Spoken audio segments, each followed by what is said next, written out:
ఎన్టీఆర్ ఎప్పుడూ ఏది ఆశించలేదన్నారు నారా భువనేశ్వరి. ఎంతో కష్టపడి పైకి వచ్చిన వ్యక్తి అన్నారు.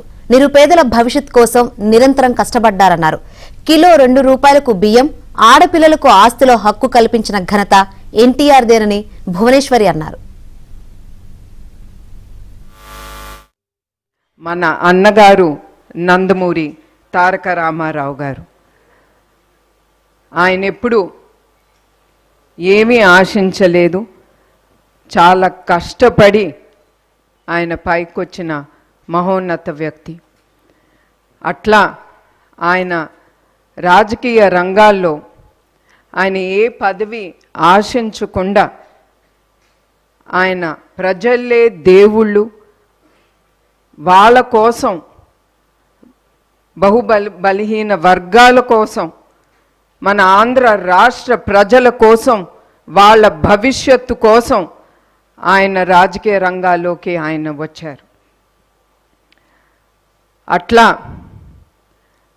ఆయన ముందు అడుగేసి ఆయన పేద ప్రజల కోసం కానీ ప్రజల కోసం కానీ చాలా పథకాలు ధైర్యం చేసి సైన్ చేసి ఆ పథకాల్ని ఆయన చాలా ధైర్యంతో ముందుకు తీసుకెళ్లారు. ఉదాహరణకు కిలో బియ్యం 2 రూపాయలకి, అట్లానే మన ఆడపిల్లలకి ఆస్తిలో సమాన హక్కు, అట్లాంటి ఎన్నో పథకాలు ఆయన్ని, తెలుగు జాతిని, ప్రజల్ని మనసులో పెట్టుకుని ఆయన ముందుకు తీసుకెళ్లారు. అట్లానే మన ప్రజానాయకుడు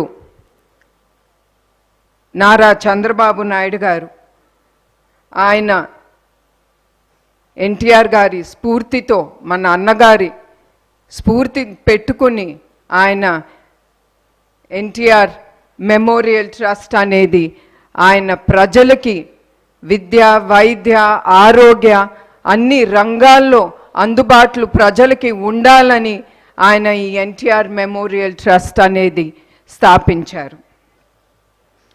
అట్లానే ఈ ట్రస్ట్ 1997లో ఆయన ముందుకి తీసుకెళ్లారు.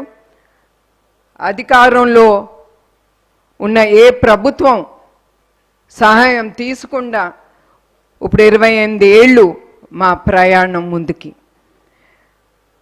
అట్లానే ఆయన ఎట్లా కోరుకున్నారో ప్రజలకి మేము అందుబాటులో ఉండాలని, ఆ కలలు నెరవేరటానికి మేము ఎప్పుడు ముందుంటాం. అట్లా 2013లో వచ్చిన పైలాన్ తుఫాన్ అప్పుడు కానీ, 2014లో వచ్చిన హుద్హుద్ తుఫాన్ అప్పుడు కానీ, అట్లానే 2018లో ఆఖరికి కేరళలో వచ్చిన తుఫాన్ అప్పుడు కూడా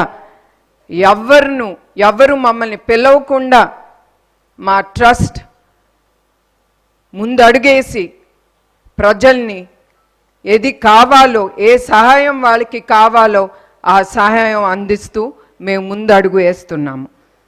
అట్లానే ఈరోజు ఈ సమావేశానికి ముఖ్య ఉద్దేశం ఏమనగా, చాలామంది జెనెటిక్ బ్లడ్ డిసార్డర్ థాలసీమియా, ఇది పిల్లల్లో పెద్దల్లో కూడా ఈ వ్యాధి ఉంటుంది. ఇది ఉన్నవారికి బ్లడ్ అంటే హిమోగ్లోబిన్ చాలా తక్కువగా ఉంటుంది. అదే కాకుండా వాళ్ళు ఊపిరి పీల్చుకోవటానికి కూడా చాలా ఇబ్బందులు